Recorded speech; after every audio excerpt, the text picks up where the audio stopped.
Bueno, damas y caballeros, bienvenidos a otra cita con su salud. Quien les habla, José Urdaneta. Complacido de que me estén acompañando nuevamente para hablar sobre temas importantes para tener control sobre nuestra salud.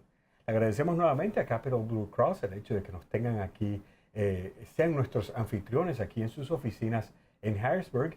Estamos exactamente en la suite de salud de este gran complejo edificio. Y estamos acompañados de la doctora Jennifer Chambers, quien es una de las vicepresidentes ejecutivas y también la jefe médica de Capital Blue Cross y especialista en medicina interna. ¿Por qué? Estamos en los meses más fríos del año, estamos, bien sea por alguna u otra razón, compartiendo más tiempo juntos y estamos compartiendo mucho más gérmenes. Vamos a hablar exactamente de cómo tener el control de la gripe y así controlar nuestra salud en estos meses fríos. Thanks, Dr. Chambers, for having us here. Thank you for having me. I'm excited. It's a great time. We're just saying in the introduction that it's either because it's cold outside or because of the holiday season and all the parties and everything else. Yes. We're sharing more germs. We're closer together. We're sharing happy times, but the germs come along with us, and one of them being the flu virus. Yes, absolutely. This is the time of the flu. It typically shows up around October, and in the peak season is December to February in central Pennsylvania. In central Pennsylvania. So that's when it's really at its highest, and we know that there's many things that we can do, but the most important one to prevent the flu, which one would you say as Absolutely, as a it's vaccination. Vaccination. Yes. And a lot of times when we think about vaccination, we just think, we go to the doctor, we get a shot, okay, I'm done. So if the peak is December, then I could do it December 1st or I could do it December 15th and I'm protected. How does it work? Typically, we like folks to get their shots as early as possible in the season because it takes a few weeks for the immunity to really kick in and be effective in preventing the infection from happening. So you're not immediately protected from having the flu right after you get the flu shot. It takes at least a few weeks for that to happen. So basically, the shot is something that creates a reaction within our bodies. Yes, that is not immediate. And then once we get that response and our bodies fully respond, that's when we get the immunity. That's correct. Your body responds to the vaccine and makes antibodies against the flu virus so that if you are exposed to the flu virus, it will prevent you from actually becoming ill from it in most cases. So, and in that response, you're kind of responding to my next question. It is a virus that causes the flu. And why is it then that if I get my vaccination this year, I need it again next year, and then I need it again the other year? Why, if we know which is the virus, why do we have to keep on vaccinating ourselves every season? Wow, that is a complicated question, but a great one. So there's a few reasons. First of all, the immunity does not last beyond a typical flu season. And so even if it was effective next year and it's the same virus strain that we're seeing next year, your body wouldn't have enough antibodies to protect you next year. So you do have to be vaccinated at every flu season because it's not lifelong immunity that you get from this shot. The other thing is, year to year, the strains of the flu virus that are active can change. And so they try to predict, the CDC, the Centers for Disease Control, looks around the country and the world to determine which strains of the flu are going to be active next year. What do you mean when you say strain? What does that mean? Which strain of the virus? There's many strains of the flu virus that can exist, and those strains can mutate over time as well. So this is like a family of viruses. Correct. So one time is this cousin, one time is the sister, one time is the brother, one time is the dad that is causing the flu. That's basically correct. So so then they have to identify which one's visiting us that year to kind of vaccinate us against that family member. Yes, they play private investigator, trying to predict what's going to be the flu strains that are active next year. And typically there's more than one strain that's included in each flu vaccine that folks receive, so that they're protected against those strains that they believe are going to be active. But there's times we've gotten it wrong. In years past, we've had a vaccine that protected against these strains, and lo and behold, the strains that were active were different. And so in those years, the flu vaccine may not be as effective. And this is where all those myths and things around the flu vaccine come around. I got the vaccine, but I still got the flu. It wasn't effective for me. It doesn't work. The vaccine gave me the flu. What's the reality around all of these? The vaccine doesn't give people the flu. So just to be clear, when you get a flu shot, it will not give you the flu. That is not an active virus. Now, the nasal mist is what's called an attenuated virus, and so that one is a live virus that people get, but it's not the kind that causes the infection. They have really changed that virus to make it effective in producing immunity, but not in terms of producing disease. So in understanding how you're explaining the vaccination to me, if I get the shot and I still get it, it could be because it's within the 2 weeks or so in which my body's reacting to it, or maybe I already had it before I got the vaccine. I was just in the incubation period. That's possible. Or I just got a different strain. I mean, there's many reasons why we can still get the vaccination yet suffer That's right. the flu that year. And hopefully, even if you would get the flu and it was against the appropriate strains of the virus, you wouldn't have as serious of a case or severe of a case of the flu as a result. Many of us have not gone through the flu. How do we recognize it? You know, we get the common cold, and how different is it? Why is this an illness that we need to be vaccinated against? Typically, it's much more severe than a typical cold virus would be. So people usually have a fever, and it can be a high fever. People have muscle aches that are pretty severe. We call them arthralgias, and folks generally don't even want to move because they feel so achy that they want to just chill out in bed and relax, rest. People often have sniffles or sinus pain and a fair amount of drainage. They can cough as well. Fatigue is really a big part of the flu as well. People feel exhausted. It really is a draining illness to have. It's not a minor thing. You're really sick for quite a few days when you have influenza. Now, who is it? Is there a particular part of our population? Is there a particular age group or that is more either susceptible to it or more in more danger of complications from the vaccine? From the vaccine, from the flu itself. Yes. So we know that a typical healthy adult, although they may get the flu, typically will recover from it. But folks over the age of 65, people that have asthma or other lung conditions, and children and pregnant women oftentimes get more severe cases of influenza than the general population. So they need to be particularly careful around people that are sick. A few years ago, do you remember the H1N1 epidemic that we had? In that case, kids and pregnant women were very susceptible to very severe cases, and people died as a result of that virus that year. So this is a very serious situation. Now, if I am a young adult and I am relatively healthy, I don't need to worry about. I may think I don't need to worry about vaccinating, but I have a grandfather, grandmother, parent. I may be married and my wife could, or if she's not pregnant now, she could be pregnant.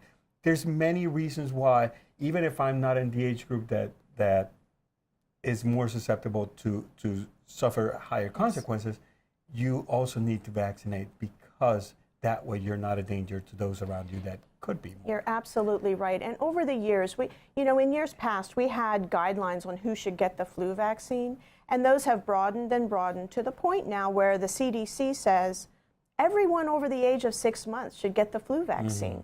No exceptions, because we know that for the reasons you just gave, you may be around other individuals in your family that are susceptible to more serious cases of the flu.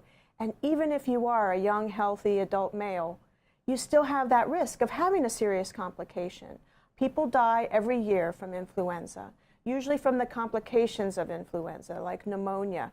So we still want everyone to be protected to the absolute extent possible, because we don't want people to die from something that, in general, is a preventable illness. Bueno, damas y caballeros, estamos conversando con la doctora Jennifer Chambers sobre la gripe, la influenza. Esta gripe que viene con los meses más fríos, los meses en los cuales estamos compartiendo más los unos con los otros, porque está frío, no estamos saliendo tanto, el aire está recirculando en nuestras casas y en las oficinas. Entonces la doctora nos está diciendo que esta es una enfermedad altamente prevenible con algo muy simple como es la vacuna en contra de la gripe. La doctora nos dice que la influenza comienza en los Estados Unidos entre octubre y en los meses de febrero y marzo, con el pico aquí en Pensilvania de la enfermedad en el mes de diciembre. Entonces, ¿qué sucede? Que siendo la vacuna la forma más importante de prevenirla, tenemos que saber exactamente cuándo es el momento de recibirla. Porque el hecho de que nosotros vamos al médico hoy y recibimos la vacuna no quiere decir que ya hoy estamos protegidos. La vacuna es un químico que contiene el virus muerto o atenuado, dependiendo del tipo de vacuna que nosotros recibamos, que bien sea cuando sea inyectada o cuando sea inhalada a través de vía nasal. Entonces esa vacuna va a crear una reacción al cuerpo que toma unas 2-3 semanas. Y nosotros entonces ahí, después de ese tiempo, es que vamos a estar protegidos. Por eso es que los médicos usualmente tratan de que nos pongamos la vacuna lo más temprano posible para que cuando el pico de la enfermedad venga, estemos protegidos con la vacuna. Y es por esto que muchas personas a veces dicen, la vacuna me dio la gripe, la vacuna me enfermó, y no necesariamente es así. Si la recibimos demasiado tarde y todavía no tenemos la protección, entonces es cuando vamos a tener la enfermedad a pesar de haber recibido la vacuna. O ya teníamos la enfermedad antes de recibir la vacuna, o simplemente la vacuna fue de un familiar del virus diferente al cual nosotros hemos sido vacunados, que puede ser los Centros para el Control de las Enfermedades hacen una investigación anual para ver cuál es el familiar del virus que va a estar causando los estragos de la gripe ese año, y tratan de crear una vacuna para ese familiar específico de ese año, pero a veces no están 100% en lo cierto y se pueden equivocar y resulta que es un primo, un hermano o un tío distinto del virus el que nos vino a visitar y ese entonces nos enferma. Más sin embargo, la doctora dice que podemos haber recibido la vacuna y entonces que la enfermedad sea más leve de lo exactamente necesario. La doctora nos dice que esta gripe es mucho más fuerte que lo que llamamos el catarro común. Es una gripe que causa dolores en el cuerpo, fiebre sumamente alta, tos, dolores en los senos paranasales, toda esta serie de cosas que son complicaciones bastante grandes y que son mucho más fuertes en los niños y en los ancianos, las personas mayores de 65 años y en las mujeres embarazadas. Ahora, si usted es un hombre joven y sano, ¿quiere decir entonces que usted no se tiene que preocupar tanto? No necesariamente, porque todos tenemos abuelos, tíos, una mamá, un hermano menor, sobrinos, nietos, que tenemos que proteger al nosotros también vacunarnos. Y es por eso que ahora los CDC dicen que la vacuna debe ser para toda persona mayor de 6 meses, debe recibir la vacuna de la gripe o la influenza. So, Dr. Chambers, let's just say vaccination is important and that protects us individually. Mm-hmm.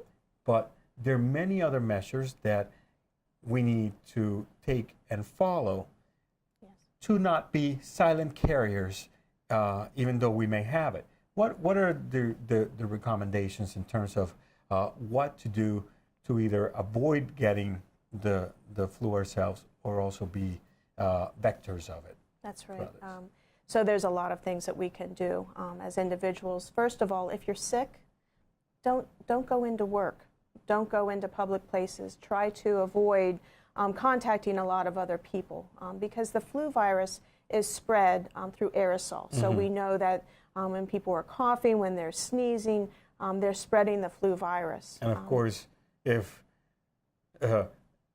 handkerchiefs or you know, anything that you've done, always put them into the trash immediately. Absolutely. We need to wash our hands frequently, and I recommend that people use some lotion as well because when you wash your hands a lot, especially in the wintertime, you can get cracking and other problems that can lead to other issues. So you want to make sure that you keep your hands moisturized but always clean. If you're not around water and you can't wash your hands, you can always use a hand sanitizer to help because that will kill influenza So vaccine as well. it's better absolutely than nothing. But hand Absolutely. washing is It's always the best. most important. The other thing I would recommend is whether you're sick or not, we all touch handles on doors and you know, we're around things, we touch things inadvertently. Phones. Touching your eyes, Yes. touching your nose and your mouth with your fingers is never a good idea. So keep your hands away from your face. A lot of us do it unconsciously in meetings, whatever, but you could be infecting yourself if you have any of that virus on your hands and you touch your mouth, your nose, or your eyes. Now, certainly isolating yourself from work is relatively easy. You can call in sick and say, I can't make it. But what happens? You're a mom, you're a dad, and I mean, you have to continue providing and the care for those little ones around the house. What are the measures that you can take to try to prevent them from catching it also? So as I mentioned, hand sanitizer, washing your hands, and try to... And them too, correct? Yes, absolutely, absolutely. And no, you know, keep kissing to a minimum. When people are coughing or sneezing, remember to cough into your elbow. That really prevents that flu virus from getting spread around. And similarly, always dispose of any handkerchiefs or used Kleenex very quickly into the trash can. So those are some of the things that you can do. And try and isolate yourself in the house as much as possible, because really that when you're actively infected with the flu vaccine, with the flu virus, you can spread it relatively easy if you're all cohorted in the house. So try and keep yourself off to the side and not be touching the children as much as maybe normally. This is definitely an illness that not just affects our life, but this is an illness that could affect the economy of wherever it is where we work, our budget, because we may miss time for work. So prevention, this is why the vaccine is very important. Yes. Unfortunately, we find that many companies actually they encourage their workers to not use their sick days. And at the end of the year, if you didn't use them, you get this bonus or you get something, you get rewarded for not necessarily using them. It sounds from what you're saying that is absolutely counterproductive, that you might be hitting your bottom line more. Right. I mean, if you have an employee that has true influenza or is ill from a cold virus even, and they come into work, the chances are good that it's going to get spread in the workplace. And so we really publicly talk about that in our workplace here. If you are sick, we prefer you not to come in. It's important that you don't spread it around, because you're affecting the rest of the workforce in the company. If other people then get sick, really it could be more devastating for the company than the reward you might get at the end of the year from not using your sick days. And needless to say, in the classroom, that when we're sending our kid home, keep them home. Yes. And here is where society and all the problems come into play. I mean, not many of us can just say, you know what, I'm going to stay home with my child. How do we change? What type of advocacy are we getting out there to get employers to understand that sometimes it's not because mom is sick, it's just that mom has to stay home because a child is sick, and we need not to spread that illness. Absolutely. And a lot of times it is the employee that just does not understand that part, that mom has to stay home from work because of a sick child. Absolutely, you're right. Bueno, damas y caballeros, estamos continuando esta conversación con la doctora Chambers acerca de la gripe. Y ella nos está diciendo que, obviamente, como lo dijimos al principio, la vacuna es la forma más importante para prevenir la enfermedad. Pero hay ciertas cosas de las cuales muchas veces hablamos aquí en nuestro programa que debemos tener y prestar más atención durante estos meses. El lavado de las manos. La gripe se transmite a través por las vías aéreas. Cuando una persona estornuda, cuando una persona tose, esas gotitas de saliva que están en ese estornudo, eso es con la forma que nosotros lo compartimos. Pero no solamente es cuando está en el aire. cuando esa persona se ha estado tocando la nariz y luego toca la, la puerta o las llaves en el baño, el lápiz, el teléfono, lo que sea, nosotros comenzamos a compartir eso. Entonces es cuando nosotros podemos terminar tomándolo en nuestras manos, nos tocamos los ojos, la nariz o algo así y terminamos contagiándonos con la gripe. Entonces, ¿cuál es el secreto? Lavarnos nuestras propias manos, hacer que nuestros niños, nuestros familiares también lo hagan para prevenir que ellos también se contagien.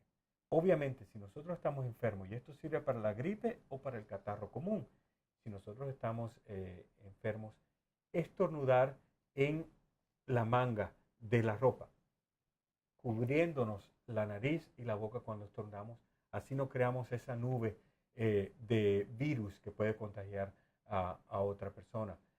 A veces, si tenemos una chaqueta, simplemente toser dentro de la chaqueta y así prevenir que se esparza el virus de esa manera. Pero el lavado de las manos, el estornudar correctamente, el toser correctamente, puede ayudarnos mucho. ¿Por qué?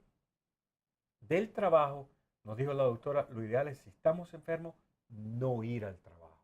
Ojalá nuestros jefes entiendan que es preferible que solamente una persona no vaya a trabajar porque tiene la influenza, que tiene la gripe, a que vaya a trabajar y luego 5 o 6 personas en la oficina están enfermos y nadie, inclusive probablemente el jefe, pueda ir a trabajar porque tengan la enfermedad. Es preferible quedarse en la casa. Pero, ¿qué sucede? En la casa nosotros continuamos siendo mamá, papá, tío, abuelo, lo que sea. Estamos a cargo de muchas personas. Es donde el lavado continuo de las manos, minimizar el contacto al mínimo posible, probablemente identificar, este es mi vaso, este es mi plato, estos son mis cubiertos mientras esté enfermo y así separarnos del resto de la familia y de esa forma evitar que vayamos a contagiar a los otros. Muy sobre todo, obviamente lo vamos a evitar si ya todo el mundo está vacunado. So, Dr. Chambers, I just had an idea as I was kind of encapsulating what you were saying. Maybe also at home, we could decide and say, you know what, I'm sick. This is my cup. These are my utensils. This is my plate while I'm sick. I will use this. You know, if I'm not too sick, I can wash them myself or someone do it for me. But I kind of put some isolating measures around. I mean, that would certainly ensure that people aren't sharing the same utensils or cups, because again, that it would be a way that the flu virus could be spread. So it just occurred that probably I'm always thinking, you know, I'm a dad. I cannot stop being dad. I have to be responsible, and probably even I won't go to work, but I still have to take my kid to school and things like that. And a lot of us, for many reasons, end up being single parents, and we have to do it ourselves. There's no one else to do it. Yes, you're right. And it is a challenge for a lot of us when we have younger children, school-age children. It is a challenge because when they get sick, it is better to keep them home and make sure that they're not spreading the virus at school, because that's what you would hope that other parents would do with their children. With their children. The other thing I'll mention is that I said this earlier, in my house around October, we stop kissing altogether. When we say goodbye in the morning, it's an elbow bump or a fist bump. A fist bump, right? There you go. So you're really happy you can do the fireworks, right? That's right. That's right. Well, my 16-year-old does that. So there are ways that, you know, just simple little things like that. Because you're right. Sometimes you're incubating something, you don't realize it, and you know, typically those are going to happen during the wintertime more It's than a ever. great way to spread the love without spreading the germs, correct? That's right. So there are many ways to say I love you, and one of them is I don't want to get you sick. Last year at our church, when we had the fellowship greeting opportunity, I went to the pastor and indicated, you know, we probably either have to have some hand gel or some other ways that we shake hands, because I heard so many people coughing and sneezing in the congregation. It's another thing, you know, just thinking through little things we can do to stop the spread. But that is fantastic, because we can become advocates in those organizations that we belong to, our churches, our clubs, our job, in which we stimulate to create a healthy environment. That's right. by pointing things out. The more we know, the more that we can help others to be healthy. That's also, right. because a lot of times we don't think about those things, That's and right. we just say, how can we be healthier? And probably if we have the family get together, just spread around the house those little hand sanitizer bottles so that encourage others to use them, and it's a great way. Yeah, we have them sitting around our home. And then that way you encourage the use. That's right. If you can't see it, you won't use them. That's right. Right. So and the same with soap. And now in the bathroom, we, especially for the holiday season, we begin to bring all these nice towels and things like that. It would seem like it's a good thing to have the towels as decoration, but the paper towels Absolutely. better than because it becomes a vector having that. Having individual paper towels is a much more safe way not to spread any viruses, because those towels can not only carry viruses but also bacteria. So especially if we're planning a get-together with the family, it's absolutely a great idea to just have paper towels in the bathroom, and yes, have the nice towels out, but encourage friends and family to use the paper towels. Absolutely, yes. Any last thoughts, Dr. Chambers, that you would like to share with our viewers? Well, I have heard folks tell me, Dr. Chambers, I've already had the flu, or I think I had the flu, so I'm not going to get the flu vaccine. And I want folks to understand that unless you went to the doctor and had a nasal swab where they were able to prove the type of flu that you had, you should absolutely go ahead and get the flu vaccine. Remember, there's more than one strain in there. You're never going to be guaranteed that the type you had, even if it was true influenza, was going to cover you for the rest of those types throughout the rest of the year. So remember to get your flu vaccine. Please remember to get your flu vaccine. I got it. It's just a little pinch. Your arm hurts for a little bit, and then you're done with it. You don't have And for the kids, there are flu mists that are not painful at all, although my kids tell me they can taste a little nasty. Bueno, damas y caballeros, concluyendo nuestra conversación con la doctora Jennifer Chambers aquí en Capital Blue Cross, estamos entonces ya con las últimas recomendaciones. Ella nos dice que tenemos que conseguir formas bastante interesantes para compartir el amor y la pasión por cada uno de nosotros en estas épocas de la gripe, sin necesariamente compartir los gérmenes. Poquito menos de los besos y más simplemente con el codo, o los muchachos hoy en día se dan el saludo con el puño. De esa forma estamos compartiendo un poco menos. Pero de una manera más seria, cuando tenemos estas reuniones en la casa, probablemente poner alrededor de la casa estas lociones para limpiar las manos sin agua, y las ponemos en todos lados, y así estamos estimulando a que todo el mundo las utilice. En el baño, probablemente en vez de tener solamente una toalla de tela, tener las toallas los toallines de papel, para que así cada persona utilice uno y lo eche en la basura y así evitar el contagio. Lo principal que nos dijo la doctora es el hecho que usted le haya dado algo que usted crea que fue la gripe, no quiere decir que usted está inmune. Póngase la vacuna de todas formas, sin importar si usted cree que le dio o no. De esta manera usted estará en control de su salud. Usted estará tomando las riendas de su salud, y así también la de sus familiares, al no contagiarlos con la gripe. Muchísimas gracias y será hasta la próxima aquí en Cita con su Salud.